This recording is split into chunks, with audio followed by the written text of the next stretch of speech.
जय बजरंगबली साथियों मित्रों। जो मनुष्य मंगलवार के दिन हनुमान जी की यह पावन कथा के साथ ही वे विशाल हनुमान मंदिर में उपस्थित होते थे, वहां वे स्वयं बजरंगबली की आरती करते थे। उनका आशीर्वाद के बाद ही वे न्याय के सिंहासन पर बैठते थे। अद्भुत बात तो काले समय की प्रतीक्षा में, जब वे सब हंसने खेलने राज्य परिवार को उजाड़ सके। धीरे धीरे समय बीतता गया और कुशल नगर की प्रशंसा तीनों लोकों में होने लगी। राजा शांब, रानी दीपशिखा और उनके दोनों पुत्र आदित्य और विजय एक पूर्ण और सुखी जीवन व्यतीत कर रहे थे। लेकिन विधि का भी ना बहाना पड़े, इन मंत्रियों ने गुप्त बैठक करना शुरू कर दी।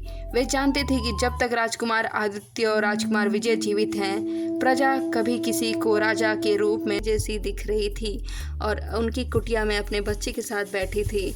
नगरवासियों ने शोर मचाना शुरू कर दिया, यह औरत कुछ महीनों से यहाँ रह रही है, हमने इसे पहले कभी नहीं देखा। निश्चित ही इसी ने सेठ उत्तराधिकारी को पुकार रही है। प्रिय श्रोतागण, समय की गति निकलती गई, यह कभी किसी के लिए नहीं रुकती। चाहे वह महलों में रहने वाला राजा हो या कुटिया में रहने वाला एक कंगाल माँ। जंगल की उस छोटी सी कुटिया में दिन महीने बने और महीने साल। राजकुमार महाबली भीम जैसा बल दिखाई दे रहा था। सभा में उपस्थित लोग स्तंभ थे।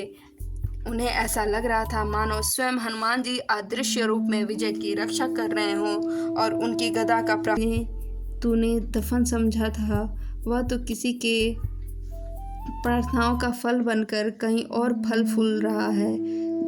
जब उस स्थान